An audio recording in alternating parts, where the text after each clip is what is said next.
దివంగత ఎన్టీఆర్ 103వ జయంతి సందర్భంగా హైదరాబాద్లోని ఎన్టీఆర్ ఘాట్ వద్ద నందమూరి కుటుంబ సభ్యులు పలువురు రాజకీయ సినీ నటులు నివాళులర్పించారు. ఎన్టీఆర్ తెలుగు ప్రజల గుండెల్లో చిరస్థాయిగా నిలిచిపోయారని కొనియాడారు. సినీ రంగంలోనూ రాజకీయ రంగంలోనూ ఆయన చేసిన సేవలు మరువలేనివని గుర్తు చేశారు. తెలుగు జాతి మొత్తానికి పండుగ దినం, పేద ప్రజలకు పండుగ దినం, అట్టడుగు వర్గాలకు, అణగారిన వర్గాలకు,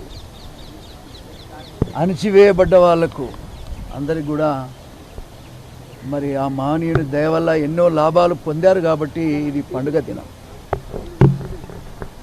ఏది ఏమైనా ఎన్టీ రామారావు లాంటి నాయకుడు పుట్టబోడు. అలాంటి నాయకుడిని మనం చూడబోం కూడా.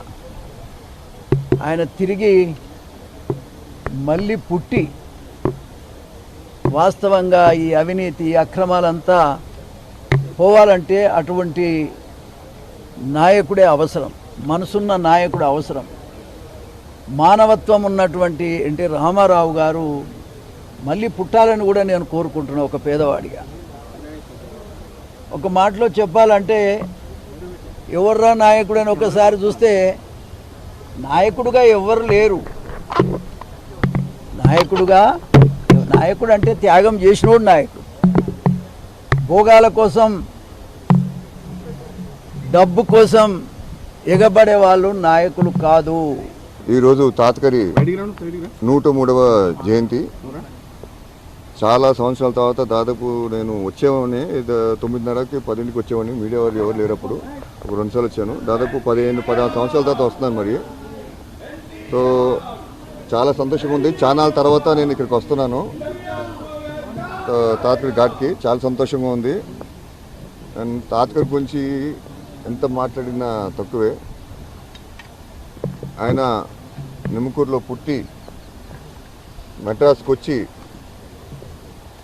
స్వయం కృషితో, కష్టంతో, ఏ గాడ్ ఫాదర్ లేకుండా, ఎవరు సహాయ సహకారం లేకుండా ఆయన స్వశక్తితో, ఆయన టాలెంట్తో పైకొచ్చారు. మీకు తెలిసిందే, ఒక రాముడైనా సరే, కృష్ణుడైనా సరే, భీముడైనా సరే, భీష్ముడైనా సరే ఆయన తప్ప ఇంకా ఎవరు చేయలేరు. ఆయన ఒక ట్రెండ్ సెట్ చేశారు. గారి 103వ జయంతి ఈరోజు నిర్వహించుకుంటున్నాము. నిజంగా చెప్పాలంటే మరణం లేని జననం నందమూరి తారక రామారావు గారిది అని చెప్పి మనం అందరం కూడా విశ్వసించవలసినటువంటి అవసరం ఉంది. నేటికి సైతం నందమూరి తారక రామారావు గారు పరమపదించి 30 సంవత్సరాలు అయినా కూడా నేటికి సైతం ప్రతి తెలుగువాడు వారి ఇళ్లలో వారి జయంతిని కావచ్చు, వర్ధంతిని కావచ్చు, కుటుంబ సభ్యుడిగా భావించి ప్రతి ఒక్కరు కూడా నిర్వహించుకోవడం జరుగుతుంది. కనుక దాన్ని బట్టి కనుక మనం చూసినట్లయితే చిరంజీవిగా తెలుగు జాతి ఉన్నంత వరకు, అదేవిధంగా తెలుగువారి ఆత్మగౌరవానికి ప్రతీకగా నందమూరి తారక రామారావు గారు చిరస్మరణీయులుగా, చిరంజీవులుగా మన అందరి హృదయాలలో ఉంటారు అని చెప్పి నేను నమ్ముతున్నాను.